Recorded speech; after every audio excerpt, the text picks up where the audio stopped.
One of the attendees today asked me about my bag of books, I guess. And so if you look in your folder, there's actually 10 books that we brought today from my little company, Alathos Press. And I'm not here to do a commercial, but I am here to tell you, and if you don't mind, Glenn, will you stand up? Lee, stand up. Ralph Weber, I don't think you're in the room, are you? Ralph Weber is going to be one of the speakers. Dr. Kurisko, Representative Gruenhagen, Ralph Weber, I was all these great guys I was able to assist in publishing their book and various books about various aspects of healthcare reform. There's Ralph Weber up there with Medicrats, Health Reform, the End of the American Revolution, Healthcare in Crisis, written by a state representative. We have a couple of legislators here today, and that's really, really good. Ralph Weber in the insurance business. And all coming at this from the same philosophical point of view that the private market is a better way to answer. You guys can sit down, thanks. And so you're going to hear from a couple of them. You won't hear from Glenn, but you should meet Glenn because here's a legislator who's thinking the way that you think, and he's an insurance agent, which is pretty amazing too. So thank you guys. There are 10 books up there. 8 of them are on healthcare reform. There's also a biography of Harold Kletchka, the father of the artificial heart, which is an incredible story about rags to riches, starting out in a little town up in northern Minnesota and becoming an international cardiologist and inventing the world's most highly used heart assist blood pump. It's a pretty interesting story. So that's, I guess, by way of commercial, that's kind of what I do. What a panel. Isn't this been incredible? Wow.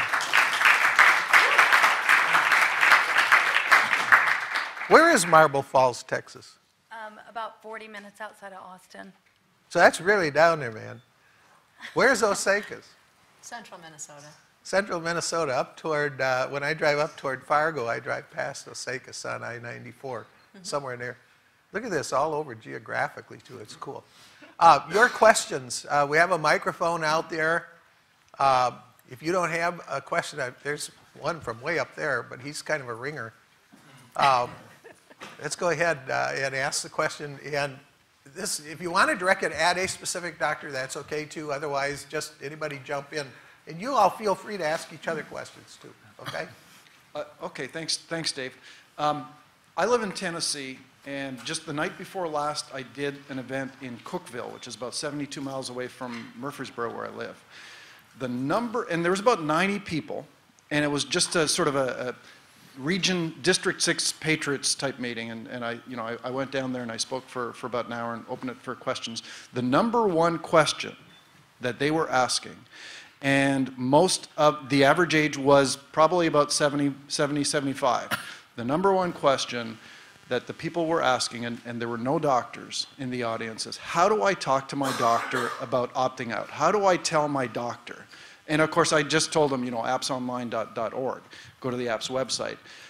But I'd be interested in hearing from physicians how they suggest that patients should talk to other doctors and about this.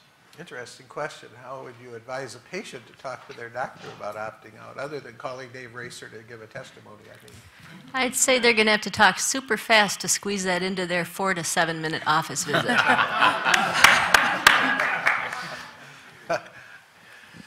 Advantages. It's an unknown quantity in the patient consumer market, I would say. Dr. Foley, you look like you're ready to say something. Well, I think that's a little bit like asking a colonial how you talk to him about whether or not he should leave King George. Either you have it in your heart or you don't. And I think that there's many colleagues, and I'm not sure what it's like in Tennessee, but I know in Minnesota we have a lot of colleagues that are in the grid that actually would love to be out of the grid, that believe everything that's been discussed here this morning, but that are basically managed by fear. And I think until you can get over that fear factor, you're not going to get them to opt out. And it's the classic, I mean, this goes back into time immemorial. Safety versus freedom. That's basically the continuum upon which everybody operates. The people in this room choose freedom over safety. And I think that there's some genetics there, you know, if present, there's nothing you're going to be able to say. Anybody else want to address this a little bit, or? When I left Alina, I had wonderful colleagues there at that clinic. Every single one of them told me that I was crazy, and they told me, you won't last a year. It's been 11 years now. Yeah, there you go. But none of them have contacted me to say, how did you do it? So we've got to shift that discussion to the patients, I think, is what Ralph is saying. It looks like we have a doctor from Massachusetts, home of the connector, which, if we had a lot of time, I could tell you about what we won't. Doctor? Well, I had a discussion with a surgeon this morning who I think is here. And, you know, and listening to all of you, I think that being in Massachusetts, that we have a cultural difference. And, you know, I'm not sure that the kinds of practices that you all run would work in the area that in which I live. I'm in central Massachusetts. It's basically an old mill town environment. Most of the mills are all shut down, and you've got the holdovers from there who are fundamentally unemployed or marginally employed, and many of them have Medicare and Medicaid, and you know, I have a practice similar, you know, as the gentleman on the left here.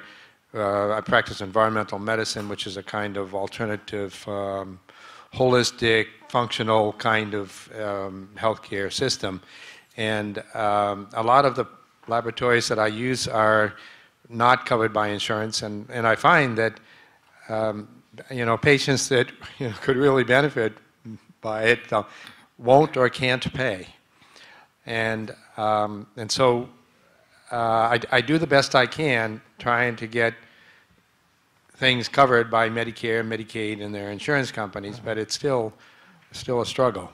So cultural differences, you know, I guess some of us think of, there's a gentleman down here, Adrian, and we'll go to you just in a second. There's.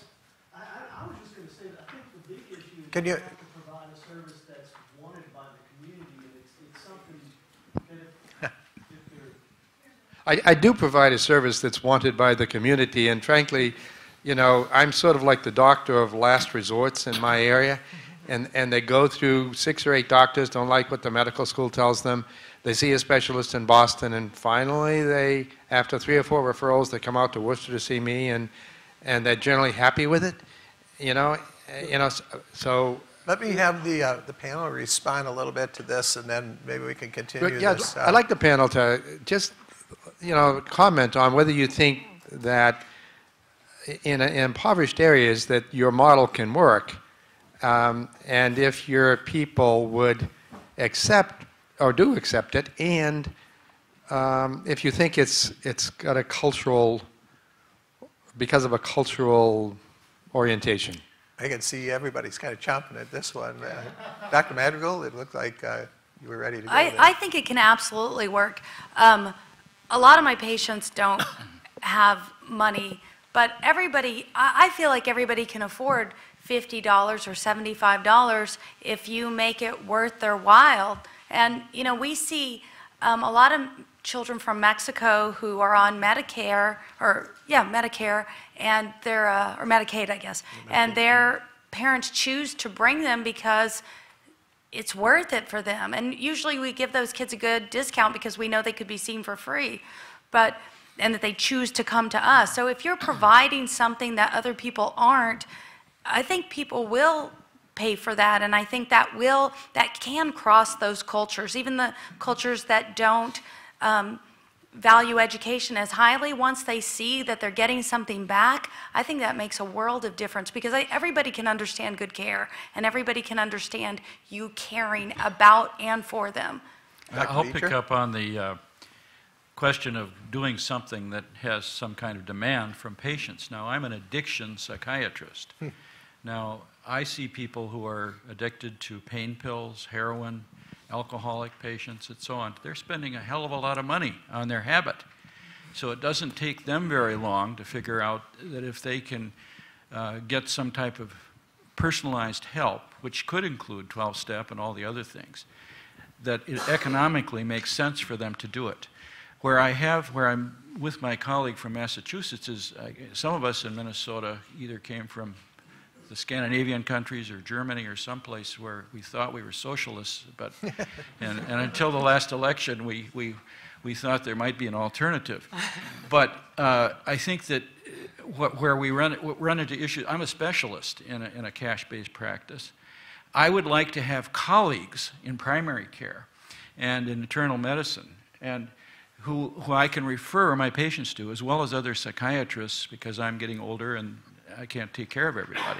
But I think we fall victim to this mentality that we're somehow doing something unethical if we're not responding to the poor directly, and we're underestimating our value in terms of how much money they're already spending on stuff that's costing so much more than getting good advice and good help in their medical care. Excellent. Anybody else want to address that?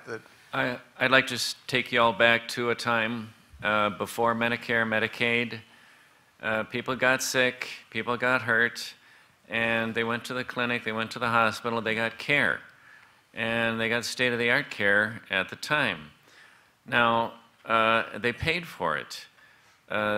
Your staff at the clinic, your staff at the hospital knew who could pay your bill in full, and they knew who could not pay your bill in full. Those people were given a discount, and if you were dirt poor, you go to the clinic, you get your kid's ear checked for free.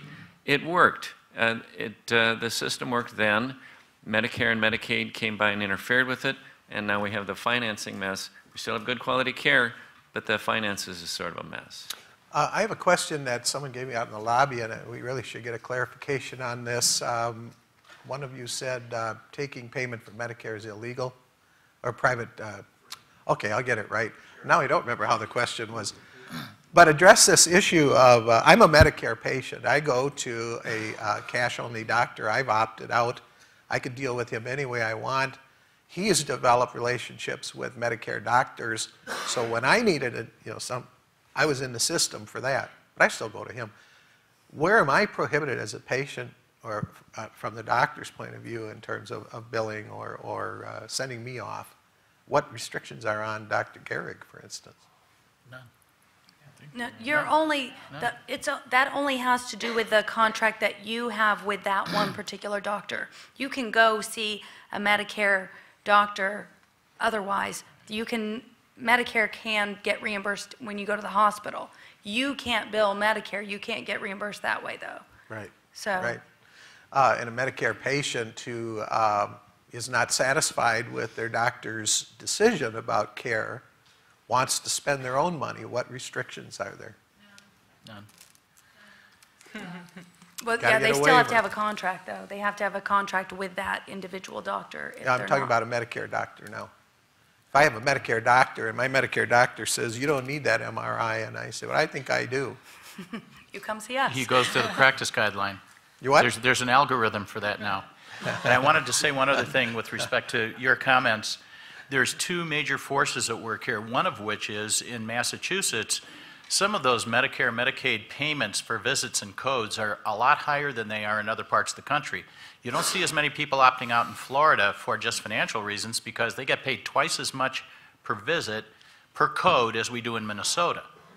So there's this disparity. So the pain threshold has to be reached before the doctors are going to say, you know what, I can't do this anymore, Medicaid, Medicare, whatever, I can't do this anymore. That pain threshold has been reached here. The second big reason is, in my opinion, intellectual, because Medicare is the arbiter of whether or not something is being done for unnecessary reasons, which is fraud. So if I order a set of organic acids because I think this lends some clarity to a very difficult case, that's deemed unnecessary because it's investigational. So that's the second big reason. So you have to have a culture of intellectual curiosity as well. So it's the money and it's the intellect. It was said that if we offer a service that the patients want, then they'll come up with the money. So I heard you say you treat Lyme disease, and that's currently about 80% of my practice. Yeah, And, so let me ask you the question. If you know how difficult Lyme disease is to diagnose and to treat when it's in the chronic state. Yes. I mean, it's really a Pandora's box. So, If you want to get a test, an IGenics test or immunosciences test or Or advanced labs. something like that, advanced, and you know that the sensitivity is less than 50%, and the specificity in terms of activity is, not guaranteed. Okay. So then, in your practice, can you convince them that it is? Yes. And they will. First of all, science marches on. Advanced labs blood cultures, 95% sensitive, 100% specific for Lyme. So there is no 50% ambiguity anymore. But in my practice, we do not mark labs up. I got a wholesale lab schedule just like hers. So other than a drawing fee, everybody gets a wholesale cost. If they get an advanced laboratory blood culture for Lyme disease, which I've been doing since 1981, then we give them the wholesale cost of it. But that's the real cost. If they want to get an answer to their question, you know what? They come up with the money. I didn't have one of these until June. It was my birthday present to myself.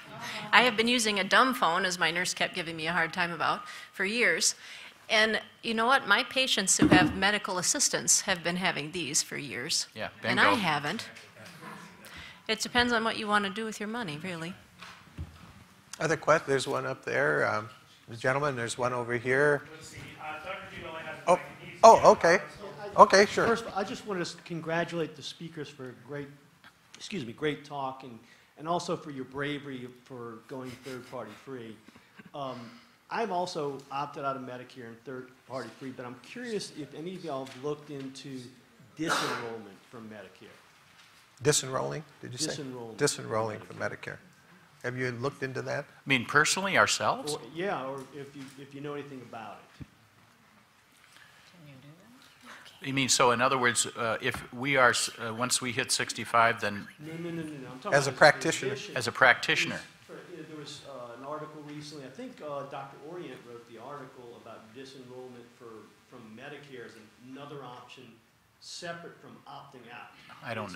It's something that once you do it, you're no longer on the rolls and you don't have to keep opting Really? out every 2 years. And you can actually, the Sign me patient up. can actually submit. I'm betting Dr. Orient is taking a note right now saying, let's get that article out But I'm again. wondering about the legal ramifications of it. It's a gray area. Yeah, it's a Okay. very gray area because it sounds like we would be disenrolled anyway, because if you don't submit a claim for over 2 years, I believe, you're actually disenrolled, but I'm not willing not to opt out every 2 years, so it's very gray, and we've talked about, as the AAPS, challenging that and pushing it a little harder, but right now it's just very vague, so it's Let's go to the a little gentleman scary up for here. me. From your business practices, one thing I heard over and over again was to keep your overhead extremely low. And I would just like to know, ballpark, what that means to you guys. And then secondly, as you moved from large box organizations to your own practices, what did you do for your own family care, for your own health insurance, HSAs or those types of things? Great questions. What does it mean, low overhead? Low overhead means small office, one staffer, taking your own blood pressures, changing your own table paper, doing your own urinalysis. I hire the staffer through an agency, so I don't have extra charges of Social Security, workers' compensation. My dictation costs are zero. My answering service costs are zero. The telephone rolls over to the cell phone. So any place where you were writing a check to pay someone else to do it, take that in-house and reduce your costs or eliminate the cost. How about group practice? Dr. Brown, how do you do it with 4 colleagues? Yeah, that's a good question because we have a full office staff lab on site. Like I said, we have 12 staff, so our overhead before was about 55%. Our goal is to lower it to about 40–45%. And so we're still a work in progress. I don't know, I can give you more specifics, but the culture in our office obviously is still, full service of what they're used to. And so, we save a lot of money really on administrative work though. I mean, that's where the big savings is immediately. Anybody else? Yeah, I know nobody likes to hear the word electronic healthcare record, but after the initial investment, that has helped us keep things very small, very tight, very quick. We only have one exam room, and that's what we use as a drawing station and a nursing station.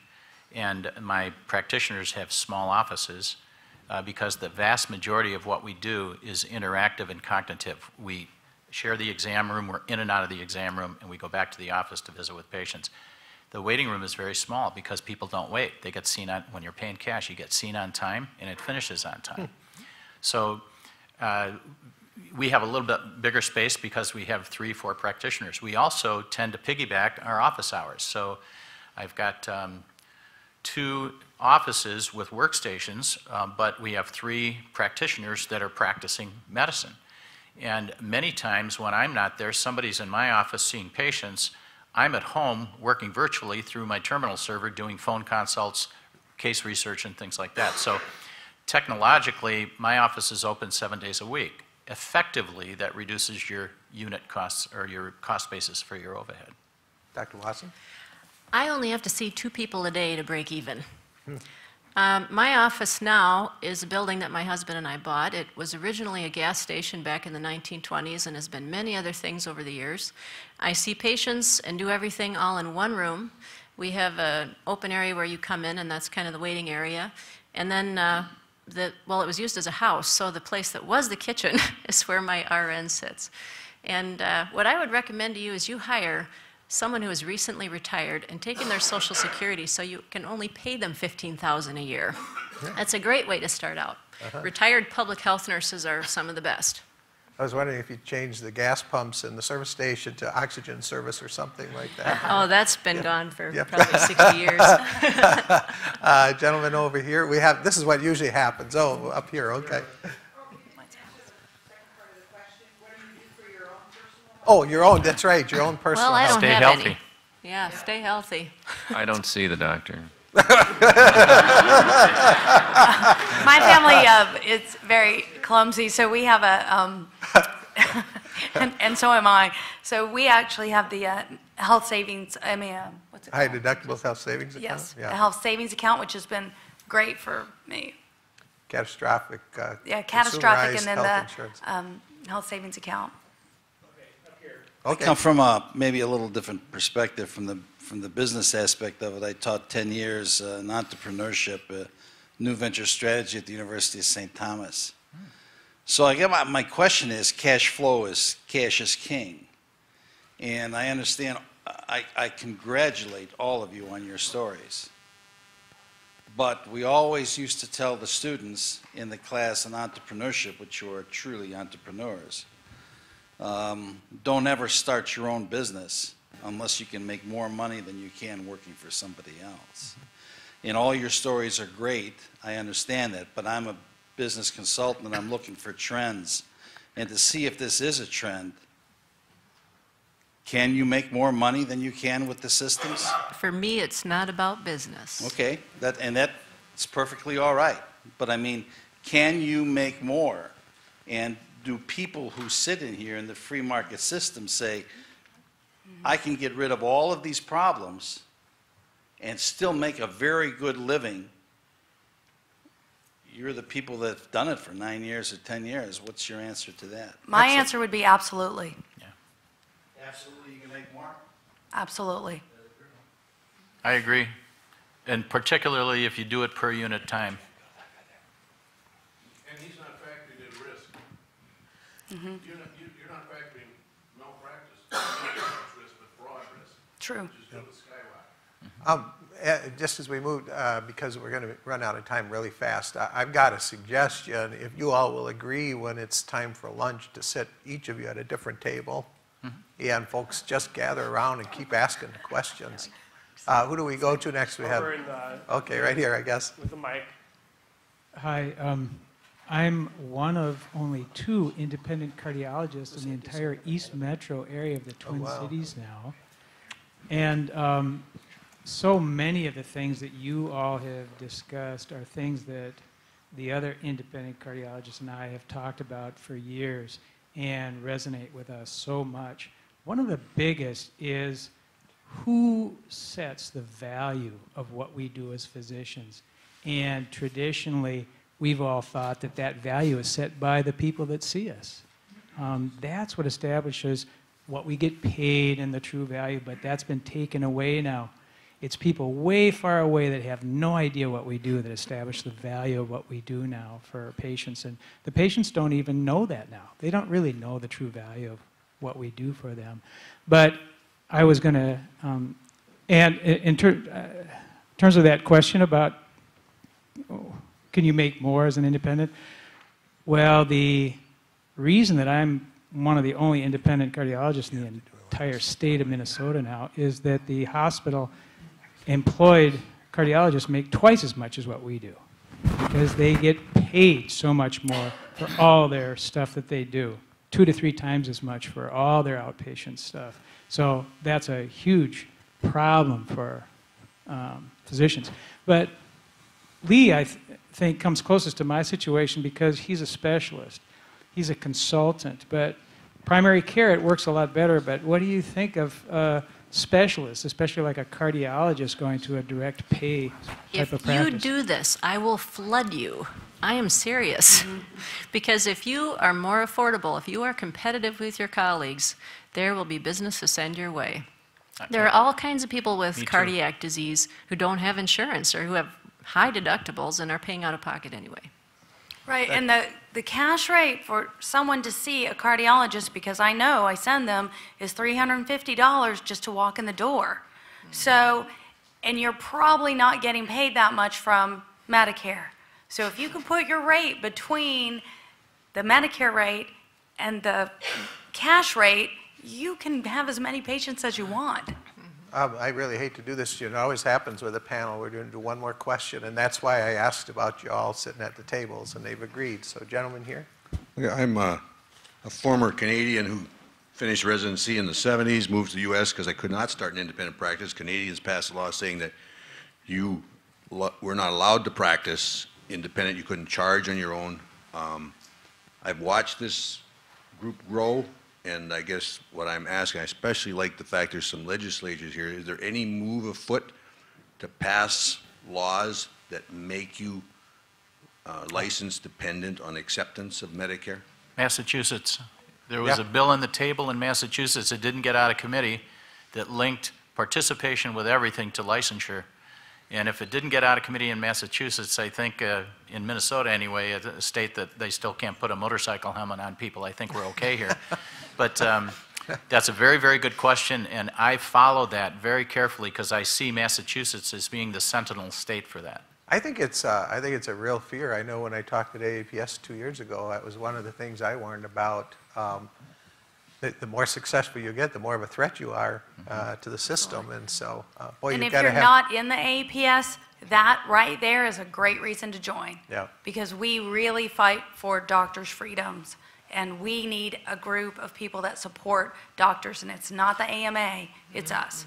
Could I ask you to respond to your colleagues' experience in Canada, the ones that couldn't and have lost that opportunity for their freedom? How are you guys doing with that? The Canadians, a lot of them came down here. They have a different culture, though, okay? Yeah. And they got set up usually in Houston through big HMO systems and couldn't stand the big box system and decided, I'm going to take $120,000 a year and go back home and work 35 hours, okay? That's kind of the culture. The patient, my mother still lives in Winnipeg. She stands in line in the emergency room. She was, you know, I'll give you a classic. She was found just a little while ago by my sister unconscious. She had a TIA. When I called, they had kept her overnight in the ER in one of those 70 holding beds. No CT, no MRI, no nothing. I flew her to Minnesota, and by the way, it cost me $400 Canadian to get it done just over here at Grand Forks instead of your $1,200 or $2,200. So the care is down.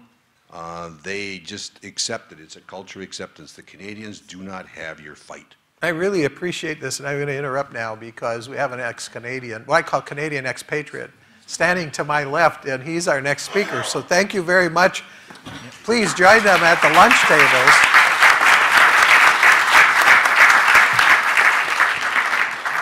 One of the things about writing books, you get really excited about having book signings, and you go to Barnes & Noble, and you're just waiting for those long lines of people, out there that just are dying to get your book, and then nobody shows up.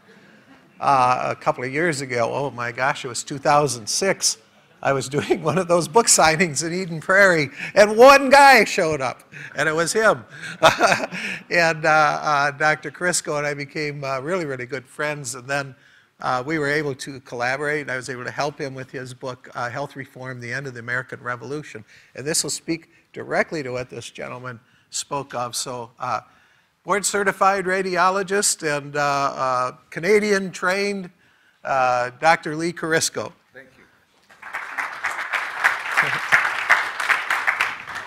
Thank you very much. I'm very excited about this conference and truly inspired by the previous speakers. I have to make a little change in the setup here. Just give me 1 second.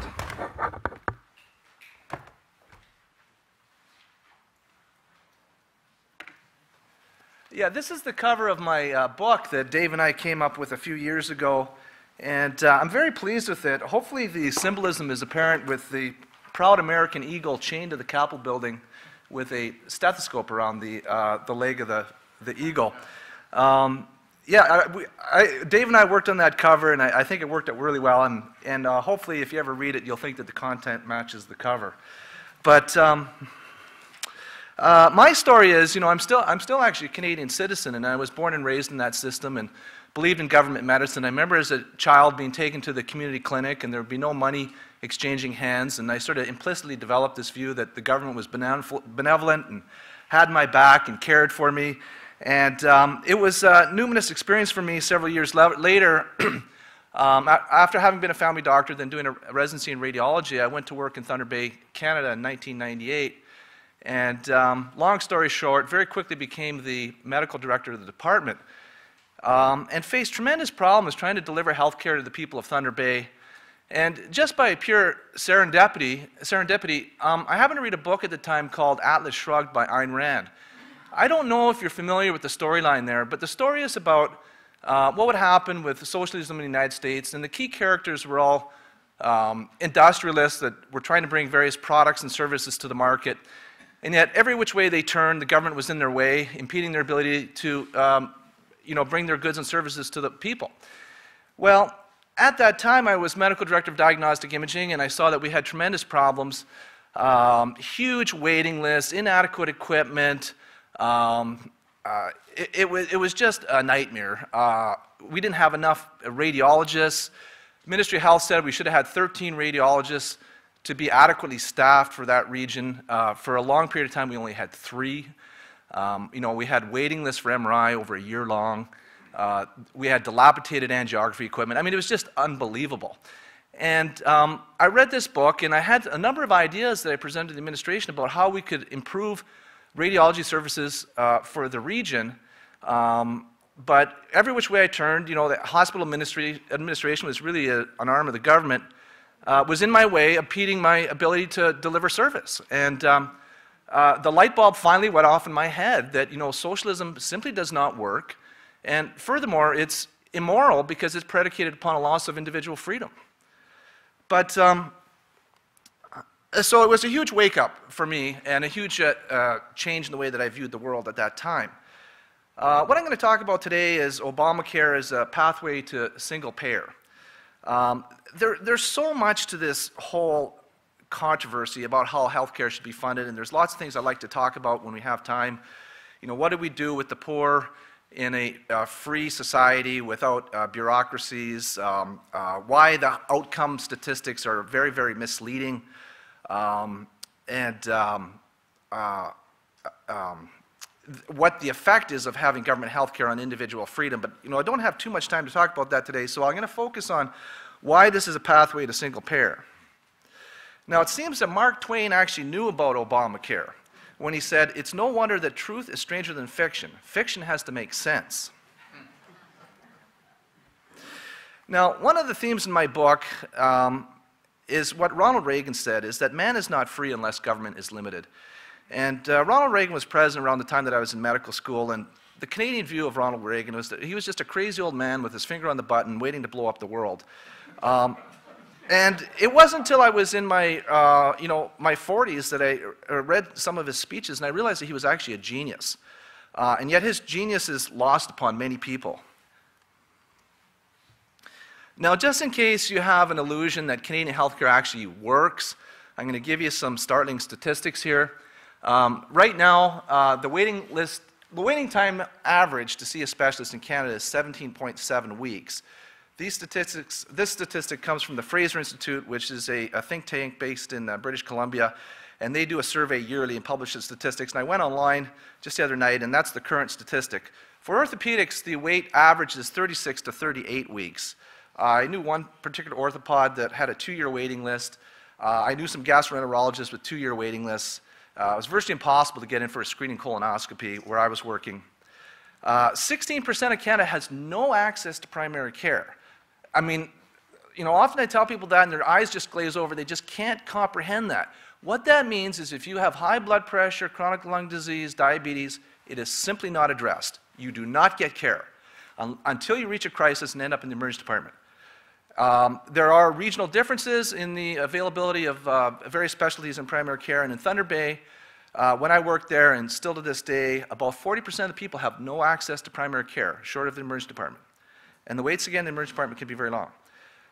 For a time being, when I was in Canada, we had a waiting list for MRI. It was 13 months long. The CT scan waiting list was 7 months long. And I had the absolutely nightmarish task of trying to triage those waiting lists based on a 1 or 2 line clinical history. And it was not that uncommon where I would personally triage someone to the end of the waiting list based on a history of something like back pain. Several months later, I would read their scan, and there'd be some huge tumor or an epidural infection or discitis or whatever that was just rampantly out of control, and I had personally triaged them to the end of the list. Newfoundland has had waiting list times for MRI up to 2.5 years. In Sault Ste. Marie, where we still own property, and I just got back from a week ago, it's about 5 years to get in and see a family doctor, unless you're fortunate enough to have connections in the system and you can get in earlier. Many communities in Canada have lotteries when new doctors set up shop in town. And true to form, socialist mediocrity, benchmarks are met 70% of the time in 30% of the provinces for access to various services. This is a picture from Canada's Globe and Mail about 2 years ago. That would be sort of the Canadian equivalent of the New York Times. The title says, "The Soul-Destroying Search for a Family Doctor." And this journalist was a woman that was looking for a family doctor. And somebody opened up shop in Barhaven, which is just a sort of a suburb of Ottawa. And she said, "There were just as many people behind me," Gloria Calloway says, "of the lineup for a family doctor." Now, I think one thing that's very interesting about this is that, people are not outraged. They're just calmly taking their position in line. And what Canadians don't realize, and what I didn't realize for many years, is that these absolutely absurd waits are not just an act of nature. It isn't just an act of nature that these shortages exist. It is the direct result of bad public policy. And I didn't realize that for most of my life. Centralized planning does not work. I just can't harp upon this enough. In Canada, the resource access is centrally planned by government. A good example, why are there such tremendous shortages of doctors in Canada? Well, per capita, Canada has about 30% fewer physicians than in the United States. And how did that happen? Well, about 20 years ago, there was a federal commission looking into how to contain runaway healthcare costs. And the conclusion of the commission was, we need to have fewer doctors to create a bottleneck in access to care. That was formal government policy. And so what they did is they cut down on the number of medical school admissions, and unfortunately it worked a little bit too well, and so now we have like these desperate shortages there. And I think the United States is on a similar path. Now, the decision made by these policymakers, 20 years ago, just wreaked havoc in what should have been a free marketplace. And you look at the situation that I faced in Thunder Bay, we were down to 3 docs. I was just utterly fed up and felt very powerless. I felt very much like I was just a pawn in a system. I mean, I had this title as medical director, but I had no meaningful authority. And I was fed up, and I looked into a job in the United States. And then, so I was, as they say, you can't really keep a secret. Next thing you know, everybody knows about this. One of the other guys was saying, well, if you quit, I quit, and that would have meant one radiologist for 250,000 people. The thing would have literally collapsed. And yet this is a result of a decision remotely removed from us in time and space made by these bureaucrats. The point is that central planning does not work. You cannot plan how complex systems work with just a few people giving the inputs. Another example is we were facing these huge volumes of radiology studies that we had to read every day. And that was back in the day when everything was on celluloid film and we had to put them on a view box. And we had a lot of just plain x-rays that we had to work through. And I said to the administrator of the hospital, I said, we need a rolloscope to facilitate reading large volumes of films if you want us to keep this whole service going. And what happens is, a clerk loads these films onto the rolloscope, and then the radiologist sits down and pushes the button and goes from case to case to case. Well, he said, well, we've exhausted our budget. We've got no money for a rolloscope. Maybe you can plead your case to the Ministry of Health 700 miles away, and maybe they can give you a special dispensation of funds. So we did so. 3 years later, the radiologists got their rolloscope. I was long gone. I was fed up, and I was down here in the United States. They got their rolloscope, and they realized, oh, there's no money in the budget to pay a clerk to load the films. So it collected cobwebs for another year. And so basically it was 4 years before the whole thing was functional. Meanwhile, I had moved to the United States and was working at St. Francis Medical Center down in Shakopee. And we were getting busier and busier, and the hospital was thriving. And my partner and I said to the administrator of the hospital in our group, he said, we're getting busier and busier, and we want to deliver good, timely service here. We need a rolloscope. Well, we had it in a month. Why? Because there's a vestige of a free market in the United States where the potential signal of a profit signals that the usage of wise investment to maximize efficiency. So we got a rolloscope within a month because of a somewhat more free market system here in the United States. The idea that you can plan how a complex system works is sort of like planning weather. If you're off by just a little, if you look at climatology, theoretically, if you had enough multivariate equations and plugged in enough data, you could predict what the weather's going to be in a certain time period. But if your data's off just a tiny little bit, the prediction is off completely. And yet, this is kind of equivalent to what medical planners in Washington, D.C., or in Ottawa, or Toronto, or whatever, do when they're trying to plan the healthcare environment. It's never going to work out as planned. And the fatal conceit, Friedrich Hayek coined that term, is that bureaucrats or policymakers can plan the economy and make it work, and it's totally false. Now, central planning, it just rears its ugly head over and over and over again. And these are different ideas that you've probably heard of that are really just different flavors of central planning. Electronic medical records, preventative care, managed care, baskets of care, resource management, coordinated care, et cetera, et cetera, et cetera. They're all just different central plans that are doomed to fail. Now, the biggest central planning scheme of all is the accountable care organizations, and I'm sure you've heard about this. I'm profoundly disturbed by the whole idea of an ACO, in which the hospitals and the doctors are given a parcel of money for a given diagnosis, and then they have to fight it out amongst themselves as to who gets what. And part of their pay comes from the money that they withhold from spending on patients. I think that's a tremendous conflict of interest, and I'm very morally uncomfortable with that. If central planning doesn't work, decentralized control will work. And yet, rather than having the focus of the control of bureaucracy, the foci of control should be in the hands of individuals, just as how the free market works to produce an iPhone. This is a very complex instrument. There was a very famous essay written a number of years ago called iPencil, written from the viewpoint of a pencil, and talking about all of its different components, the wood, the graphite, the little metal sleeve, the eraser, how all of that is coordinated spontaneously through a free market, through freely floating prices. So, and the argument of the paper is that no central planner could actually produce a pencil. If you can't produce a pencil, how can you produce a functional healthcare system? And so rather than having the focus of control with bureaucrats, it should be in the hands of 309 million Americans, 850,000 doctors, 2.5 million nurses, and 5,818 hospitals. Another reason why government healthcare doesn't work is price controls don't work. I used to do a procedure up in Canada called angioplasty, in which I would feed a catheter up someone's femoral artery, either up into the iliacs or down in the femorals, and inflate a balloon and stretch out the stenosis. It was very, very helpful, for people with claudication or unhealing ulcers and that type of thing. But I was only paid about $90 to do it, and yet I would be assuming millions of dollars of liability potentially. And of course, half of that would be going to the tax man. Now, what happened was, I was the only one foolish enough to do it. I mean, I was a very poor economist, but I wanted to have a full-service radiology department, so I was willing to do it. No one else was willing to do angioplasty because it just economically didn't make sense. And of course, when I said when I was going to move to the United States, the vascular surgeons had a fit. He said, well, who's going to do our angioplasties? And I just kind of shrugged my shoulders. I said, well, I don't really know, but they'd either have to send the patient to Winnipeg, 500 miles away, or do an open procedure.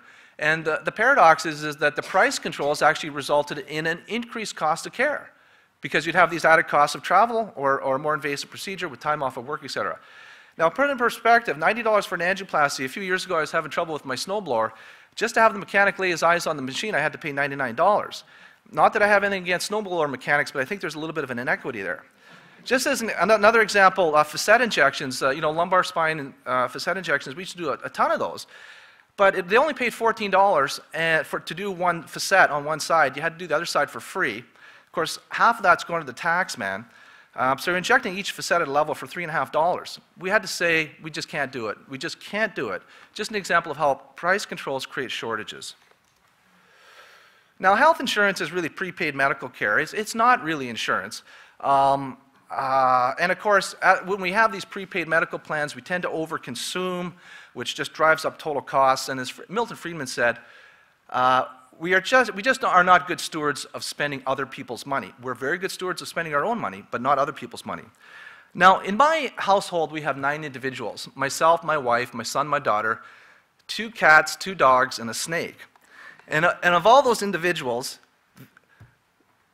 these guys have the best health insurance. They have a high deductible health insurance plan. Costs me $190 each a year. They're both big dogs. The black guy is a Newfoundland dog. The other one is half St. Bernard.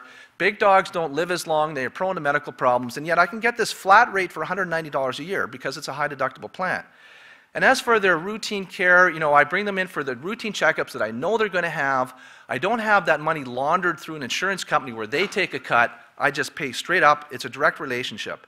And in March, Noah, the black dog, he got out the back door and he went for a romp and twisted his knee. Came back about 15 minutes later. He was very lame. Turned out he had an anterior cruciate ligament tear. So he needed surgery. He really couldn't walk at all. And the costs were unbelievably reasonable. $2,800, including the initial assessment by the veterinarian, an examination under anesthesia, the surgery, and the anesthetic for the surgery. Whereas, for a human, the bill charges would probably be $60,000 or $70,000, I'm sure. So the veterinarians keep their costs reasonable. And then the other thing is, I made a submission to my insurance plan. They gave me the money that I spent in a free market. The money didn't go directly to the veterinarians. It came to me. So even when the insurance kicked in, I was still a consumer. Now, interestingly, Bella, the brown dog, she has a pre-existing condition. She has elbow dysplasia, and she's had problems where occasionally she's a little bit lame if she overdoes it. Well, to get insurance on her, I had to disclose that she had this pre-existing condition. And if there's a problem requiring surgery in the future, I'll just have to pay for it. But for everything else, she's covered. She has an exclusion on a pre-existing condition. And really, for insurance to be insurance, it has to be covering for large unexpected financial losses. She's at a high risk, so it doesn't really make sense for the insurance company to keep their prices reasonable to cover for that. So the free market should be allowed to find ways for pre-existing conditions. Just a brief word about this. This is a really excellent story. About 10 years ago, my brother got sick. He was starting to get headaches, and he had stuffiness in his ear. And he went on an airline flight, and his ear totally blocked up. He ended up seeing an ENT surgeon and had a myringotomy tube put in. And I thought, well, that's kind of odd. A serous effusion in an adult. That's unusual. You've got to think, it's in all the neuroradiology textbooks, you've got to think about nasopharyngeal cancer, which is a rare malignancy in males, in Caucasians.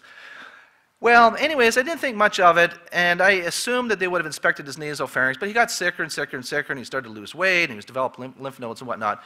Well, he ended up in the emergency department on Christmas Day, and at that time he had small children, so he must have been really sick. He's not a complainer. And I had been saying for a long time, you need some imaging of your head and neck. I think you might have a really serious problem.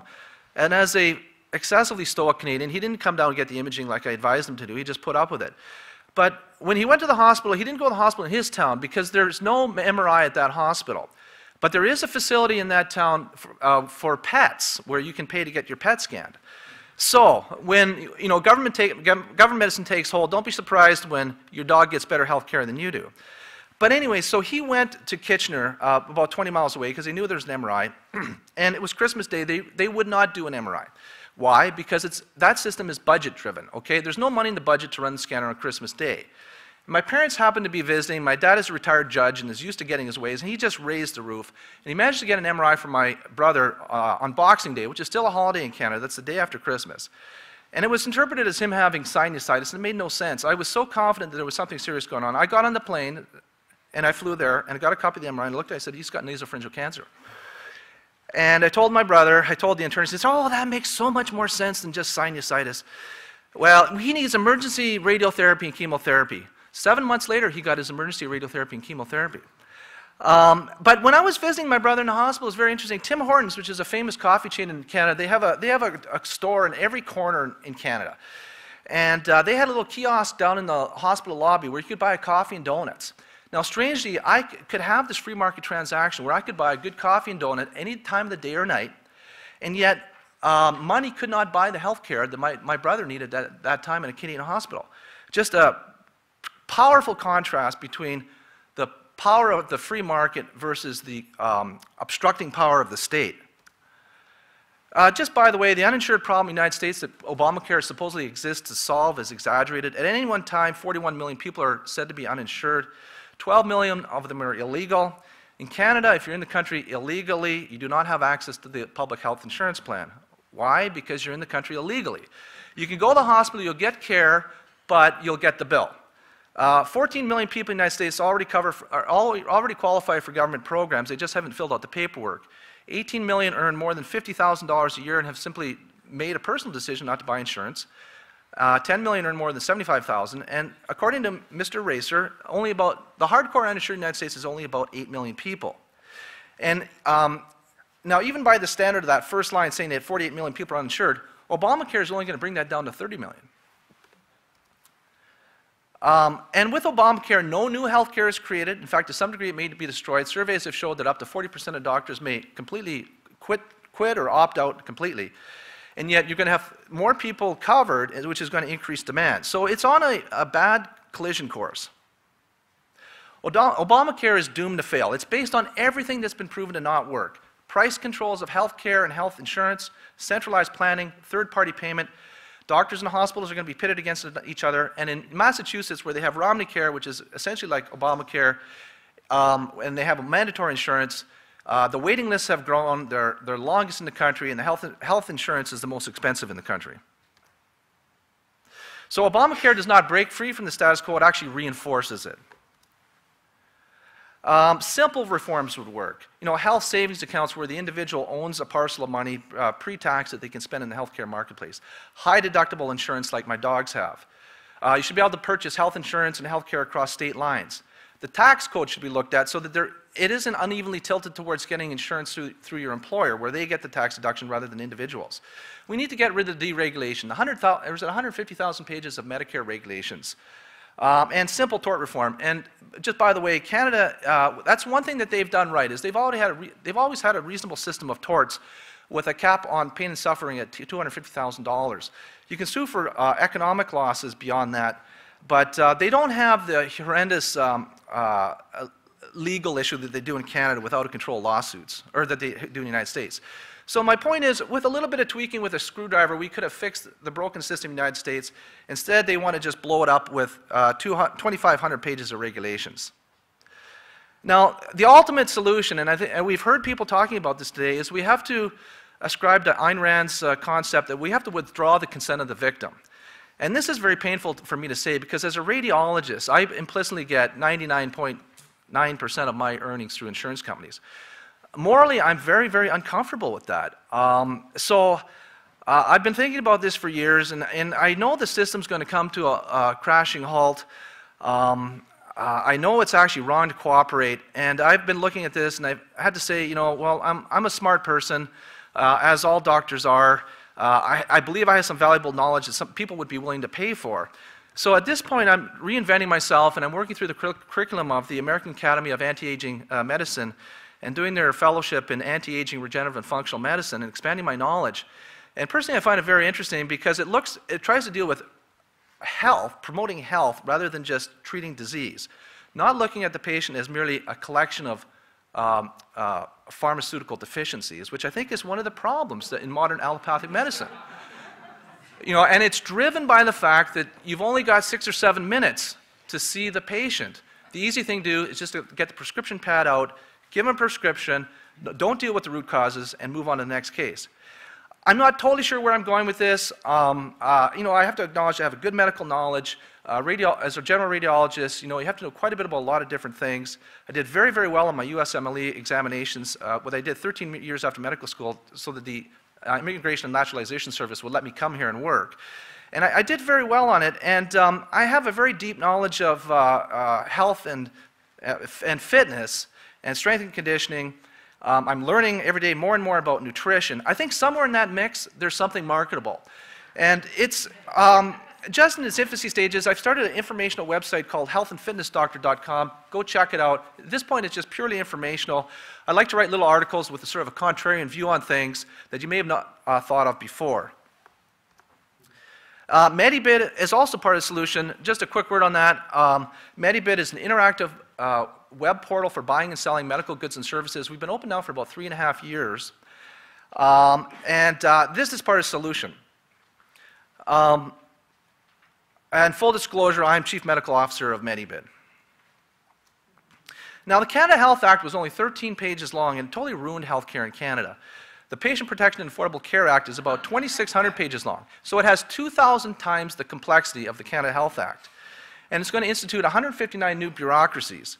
And the CPT codes are going to go from 18,000 to 140,000. So it's unimaginable that this is actually going to help the system work better. So this is the Patient Protection and Affordable Care Act. Now, you got to remember, it's going to spin off 100,000 pages of regulations. Now, there was some data on the AAPS website that I got as of the point at which the first 13,000 pages had been written. And they were saying that compliance with these first 13,000 pages would be equivalent to 127 million man-hours of work, which is equivalent to 1,040 Mount Rushmore projects. And the first one took 14 years. Now, they're up to about 20,000 pages of regulations. There's 80,000 more pages of regulations. The whole thing is just doomed to fail. As you've seen, this is a simplified version of Obamacare. Physicians way over there in a little corner, patients over here in this corner, and of course the Secretary of Health and Human Services wants this big red circle. And 70% of the complexity of Obamacare has been eliminated on this slide. It's actually simplified here. In Canada, when I worked there, there was 2 main bureaucracies that I dealt with. The Ministry of Health, which basically was in charge of allocating resources, and the Ontario Health Insurance Plan, which paid me.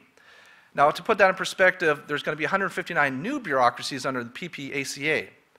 And in Canada, you know, healthcare is relatively more decentralized than Obamacare is going to be. In other words, the individual provinces administer the Canada Health Act. And then a lot of the provinces break themselves down into regions for a little bit more local, localized management, so they can be a little bit more responsive. The United States is 10 times the population of Canada, and yet it's going to be more centralized in Washington, D.C., rather than decentralized as in Canada. The point is, Obamacare is going to be an absolute disaster.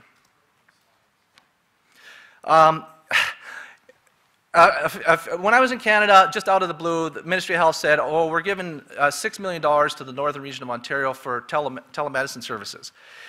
And the way I found out about this, nobody consulted with us. I saw in the paper, there was an article there about how patients in Kenora, which is a couple hundred miles away from us, are going to be able to get their mammogram, and the radiologist in Thunder Bay is going to look at it and decide whether or not it's normal or abnormal, if they need any extra views. And I thought, well, that's really interesting. There's only 3 radiologists here. I'm the head guy. Nobody even talked to me about this. Well, we were so busy, we didn't have time to even eat lunch on top of doing more work. And the other thing is the central planners didn't even know is that digital mammography was not nearly up to speed that it could be done electronically in that manner at that time. And so what happens with bureaucracy is the right hand and the left hand have no idea what's going on. It took years for that program to be successful, and that the radiologists in Thunder Bay are actually reading any cases by teleradiology, whereas in my group, Consulting Radiologists, we invest our own money into our teleradiology infrastructure, and as a shareholder in that group, we have to get results. We have to invest rationally, and we have to get results, and we get results quickly because it's organized at a grassroots level. So when I heard that the exchanges are struggling to be up and running by October, I knew it was going to happen. And you know, they're 3 months behind in producing their software.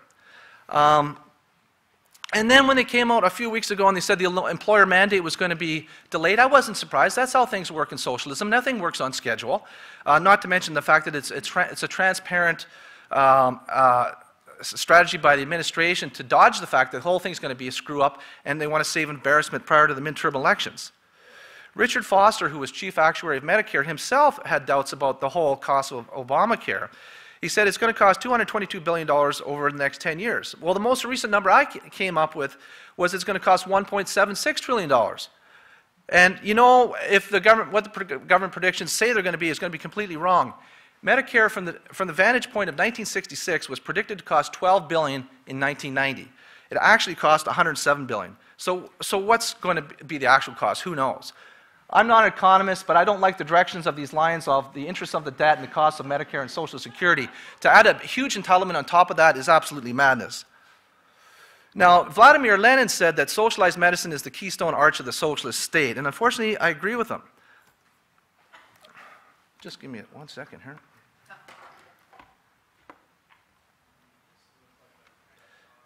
Now, in light of its unfathomable complexity, the implementation of Obamacare is going to be a complete nightmare.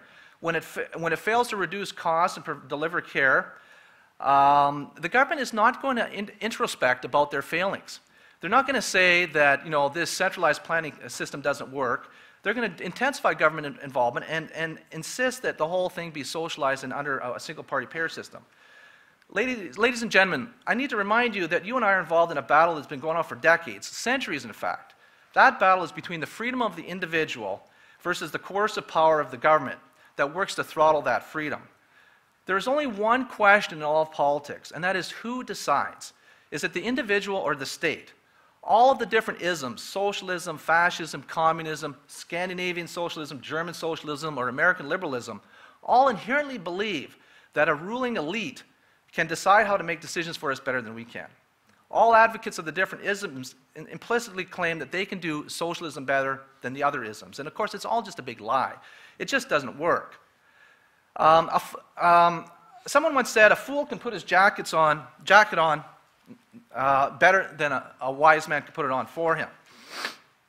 That's exactly correct. Whether we are aware of it or not, we all have a different hierarchy of values by which we make our decisions.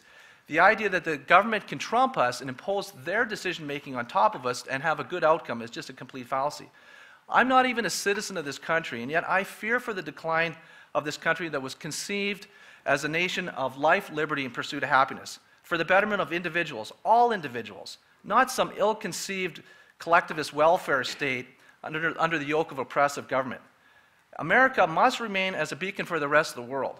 I fear that the cockamamie, half-baked, tortuous plan, perversely and obscenely known as the Patient Protection and Affordable Care Act, will be the leading edge in stifling that beacon forever. When facing the onerous task that is before us, there is nothing like a stiff dose of resolve from the man himself, Ronald Reagan, with these words from 49 years ago. The names have changed, but the fight remains the same. And of course, it's not working, Jeremy.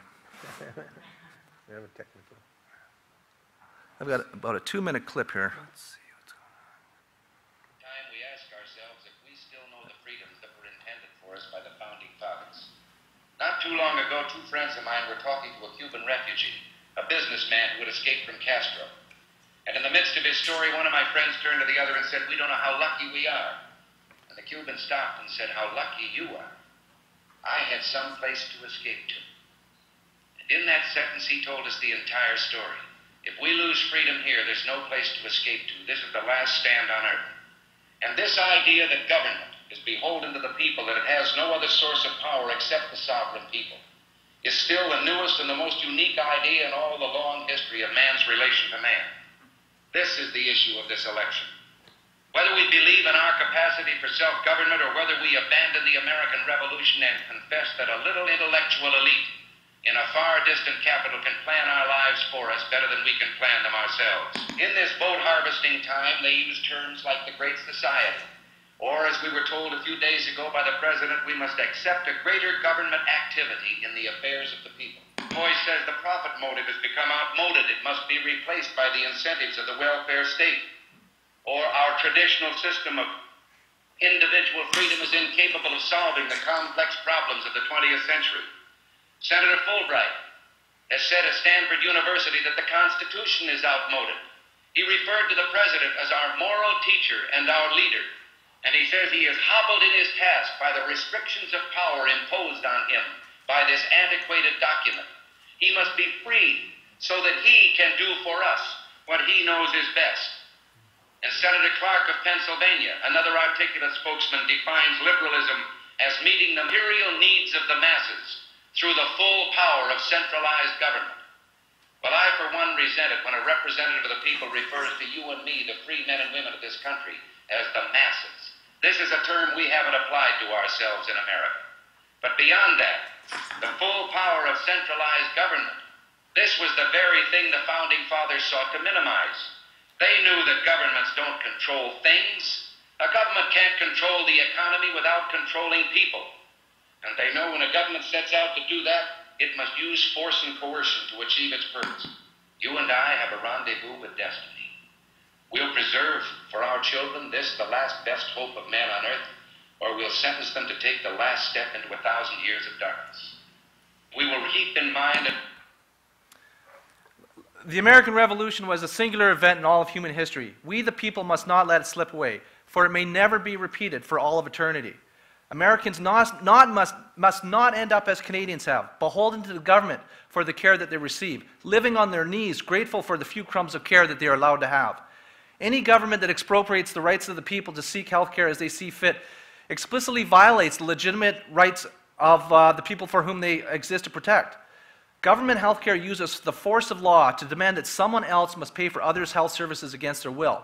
It forces doctors, hospitals, and other medical facilities to provide health services on terms set by government, not the terms mutually agreeable to free and sovereign individuals. Once the people are complacent about having the type, quality, and amount of health care that they are allowed to have to be dictated by government, the autonomy of the individual will be violated, and the values of the American Revolution may be lost forever. If freedom is to be lost in health care, it may be lost in any realm of human endeavor. We must not take that final step into 1,000 years of darkness, and we must not relent in the fight against Obamacare. Thank you.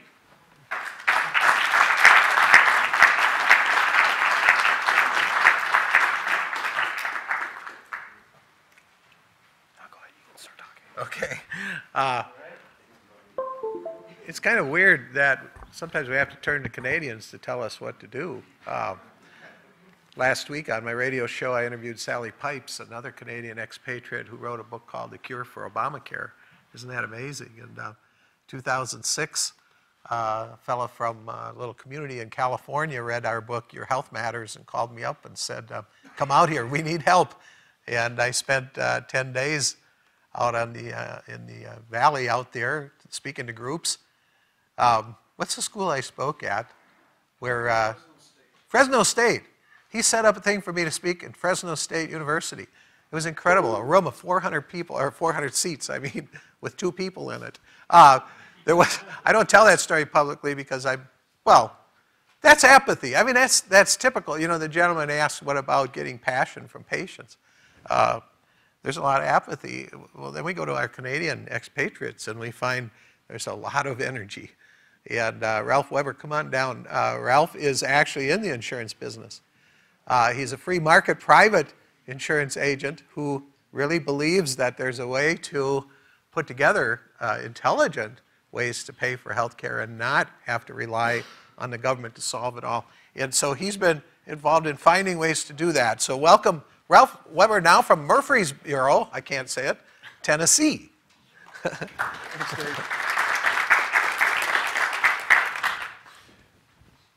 I noticed a few people looking at my name tag. It says Ralph Weber Hypnotist. So I'll just tell you the story behind that. If you Google Ralph Weber, there is a person called Ralph Weber who's a hypnotist. It's not me. But if you Google Ralph Weber Hypnotist, it'll take you to the app site. I don't know how that works. So that's the story. That's the story. Anyway, Lee, that was great talk. Thank you for that. Everything this morning has been first class. I've listened to it all. We have a big problem. What I want to talk about today is just a little bit different. I'm going to start with the exchanges. I'm going to talk about some of the problems that we have right now, how they were created, and some of the solutions, okay? State exchanges, and I know Twyla's going to talk a little bit more about them. She's very involved in Tennessee. I want to dovetail into what Lee was saying about the delay of the mandate, okay? Delay of the employer mandate was announced July 2nd. The employer mandate kicks in January 1, 2014. Obama does not have the authority to delay that. It's in the law. He can't delay it. What has been delayed is the enforcement of two fines, two of many fines. One of them is the $2,000 fine for employers with 50 or more full-time equivalent employees that don't offer health insurance. The other one is the $3,000 fine for those that offer insurance that's not affordable or does not meet minimum value, okay? The enforcement of those two fines and some of the reporting requirements have been delayed. Now, to put it into perspective, this is my own personal view. The sheriff does not have the authority to change the speed limit on I-35, but the sheriff does have the authority to tell his deputies, don't patrol it for August, don't give out tickets, okay? And if he says, don't patrol it, don't give out tickets, the speed limit's still 70 miles an hour. And if you go 100, you're still breaking the law. But if you go 100, you're not going to get a ticket, right? So what's the big deal? Here's the big deal. If you go 100 and you hit a family and kill them, and they prove that you were going 100, there's still a problem because you were still breaking the law. So the delay of the enforcement of the fines in the employer mandate is very, very important because the mandate still exists. The guaranteed issue, the 3-to-1 rating, all of those other things still exist. The individual mandate, of course, kicks in next year too, on January 1st. The guaranteed issue, the subsidies, no pre-existing condition, things like that, and the fines. Next year, if you don't have a health insurance plan through work or privately, you have to pay a fine the greater of $95 or 1% of your income. So if you're in $250,000, $2,500 a year fine. And that's just it's a non-tax deductible fine just for not complying. The next year, in 2015, it's 2%, $495 or 2% of your income. The next year, it's 2.5%. Okay, so that is the fine for non-compliance. Let's talk about the exchanges here. And in California, they were one of the earlier ones that announced what the exchanges were going to do, how it was going to operate. In California, the exchanges, and many, many, many states will be the same. I don't know specifically about Minnesota. They haven't announced everything yet, but they will reimburse at Medicaid rates. Okay? A plan that you get from Blue Cross in the exchange will reimburse at Medicaid rates. Okay? The plan has a 90-day grace period. Right now, most insurance has a 30-day grace period. Okay? Which means if you buy a plan January 1, by February 1, if you haven't paid, they're going to cancel your insurance. The exchange plans are going to have a 90-day grace period because this administration says, well, you know, these people, a lot of people have never had insurance. They don't know how to pay premiums, so let's give them 3 months. Okay? Now, here's how it's going to work. Let's say I go January 1 to the exchange and I purchase an individual plan through Blue Cross or United or whatever. And then I start going to see doctors and getting MRIs and, consuming medical care. They're going to reimburse you at Medicaid rates for January. February 1 comes around and I get put on claim suspension if I have not paid. Okay, so I've enrolled in the plan, I haven't paid, it's February 1 now, they put me on claim suspension. But they don't terminate my policy. So I can still go to doctors, get a level 4 visit here, get an MRI. I can still consume medical services, but they won't pay. Not even Medicaid rates. They will not pay you in February. March comes around, same thing. They're going to send me a notice saying, hey, Ralph, by the way, I'm not sure if you get this, but you kind of owe us, a couple months premium. Oh, yeah, no problem. I'll pay it. I just haven't figured out how. The month of March goes by. I continue to consume medical services, and they don't pay. April 1 comes, bang, they terminate my policy, and then you have to go after me for all the medical services I consumed in February and March. Now, if that is not a compelling enough reason to opt out, I don't know what is, okay? So that's really important. Trying to go after, people for medical care is crazy. I want to talk a couple minutes about PPO networks, how they work. Now, last year, October of 2012, there was a big case in Michigan, Calhoun County versus Blue Cross. They were able to recover tens of millions of dollars. Blue Cross was found in federal ERISA court to have violated their fiduciary duty, and they were found to be self-dealing, okay, for charging hidden, undisclosed fees. And we'll go through how that works. Of course, we all know the charge master game. They bill at 600 to 1,000% of the Medicare rates. The insurance PPO gets it, and then they reprice it down to, say, 300, 200, 300, 250, whatever. So let's say a $1,000 Medicare procedure is billed at $6,000, repriced to $3,000. Then the employee or the individual insured will get an EOB that says this was a $3,000 allowable. Those guys, billed $6,000, but we got you a 50% discount, okay? So you owe your deductible and coinsurance based on $3,000. Then, however, they will usually only reimburse the physician at about 115 to 125% of Medicare. So that gap between the 300 and the 125, that's what Blue Cross was busted on, okay? I'm working right now with a bunch of physician-owned hospitals. I'm speaking at their annual meeting next month, on how to recover some of these monies. There's a lot of money out there. Blue Cross is being sued, big time. So, of course, on top of that, claims are downcoded, denied after the fact, okay, disallowed after they've approved it. Okay, one of my I have a urologist friend in Winter Garden, somewhere around Orlando. He had a patient who needed a stent, so installed the stent, and it was pre-authorized through Blue Cross, no problem. Come to collect the money, and Blue Cross says, well, she's no longer covered.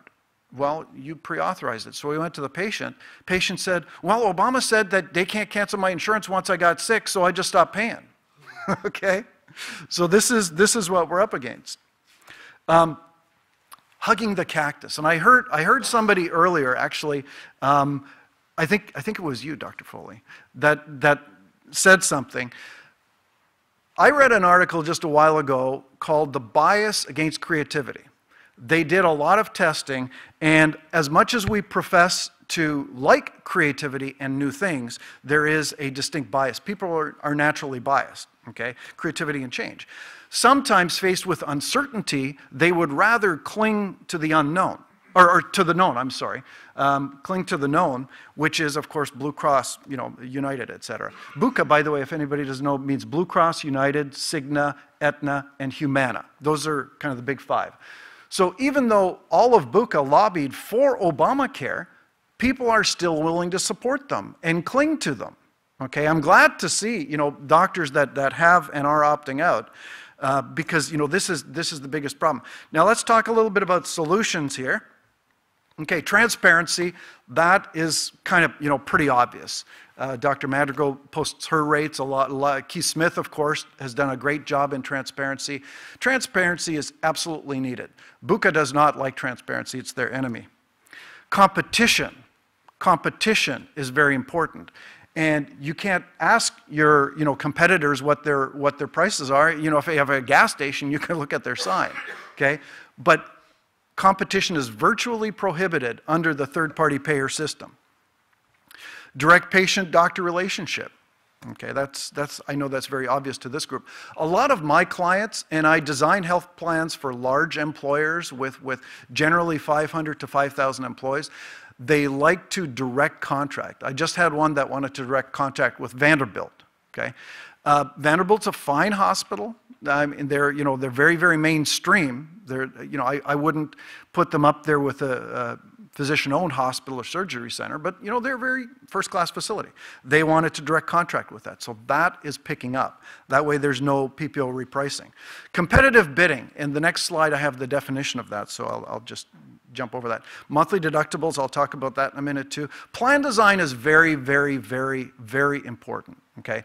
We actually can design plans, and I'll talk about that in a minute, that get us out of a lot of the problems. ERISA plans are important.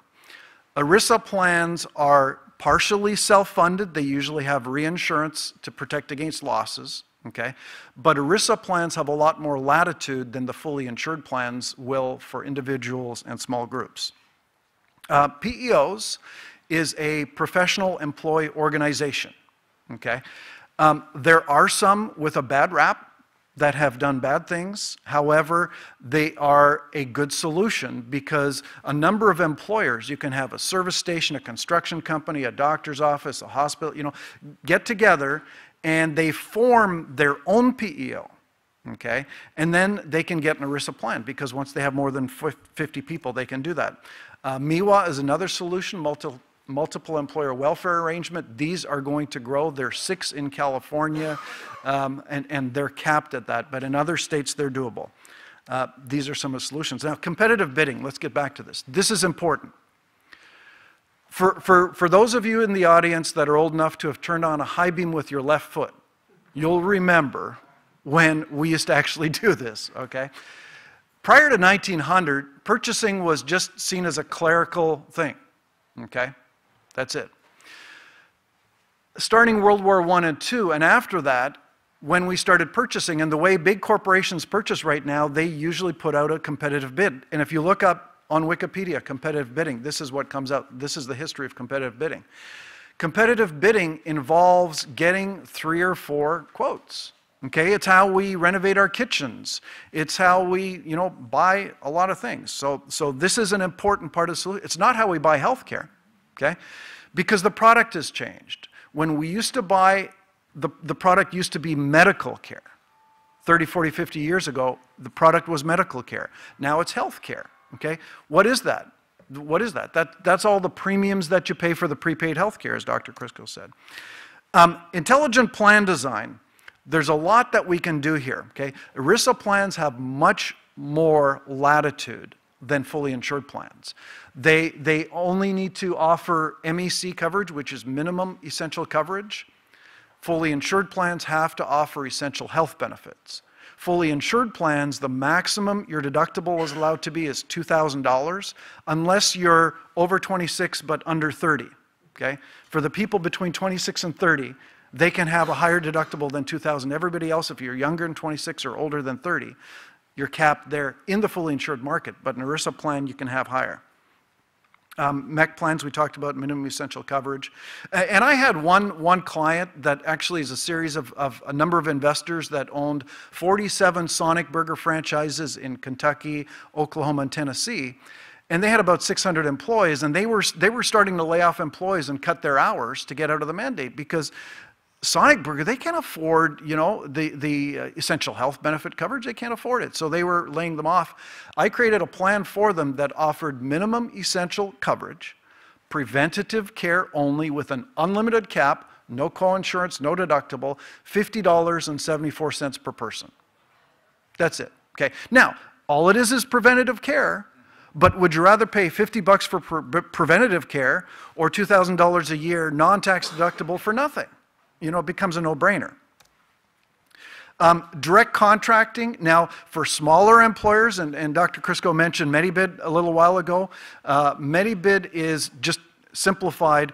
When we put MediBid with an employer plan, it lets the employees go online and make a request for medical care. I want a knee replacement, I want a, you know, doctor's visit, I need, you know, an MRI, whatever.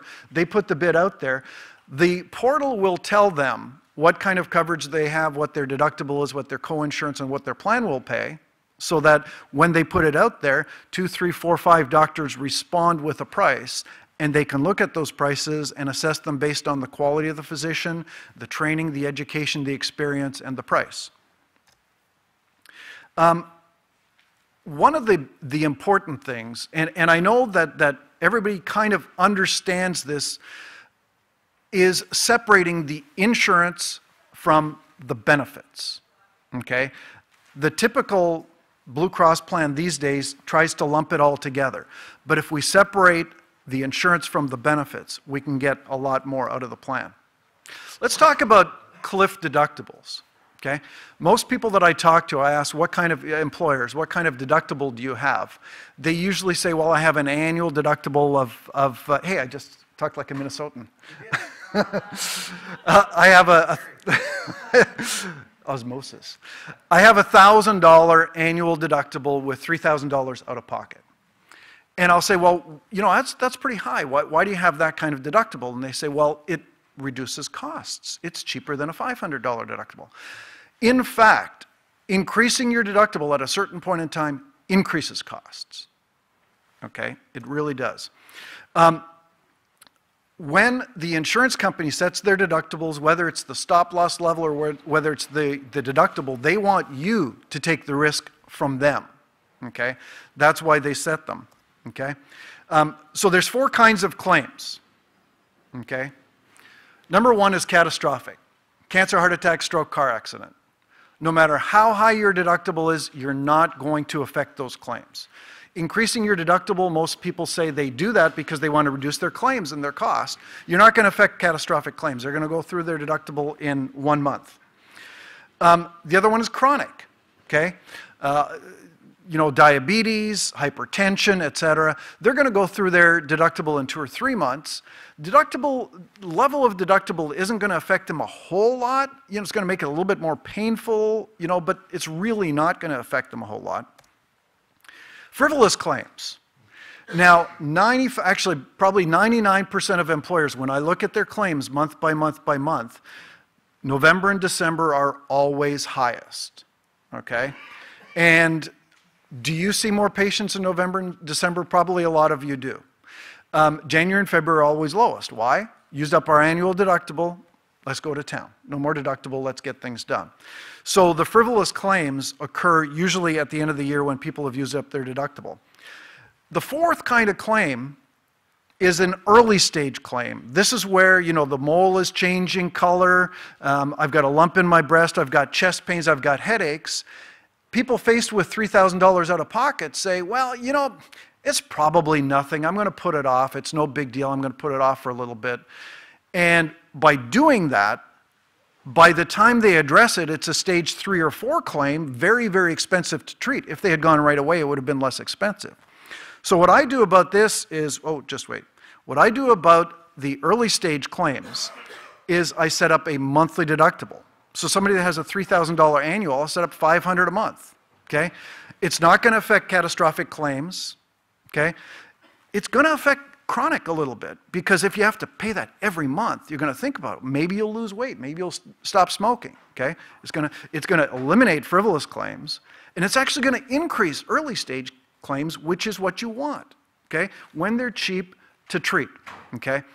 Now, the number 1 way, okay, and I told you I'd provide some solutions about getting out of Obamacare. The number 1 way to get out of Obamacare is to become a congressman, senator, or congressional staffer, okay? So there is a solution, there is hope. Thank you very much. Thank you, Ralph. You've been a good friend. Thank you for getting out of here at this time. There you go. Listen, everybody, it's been a good morning.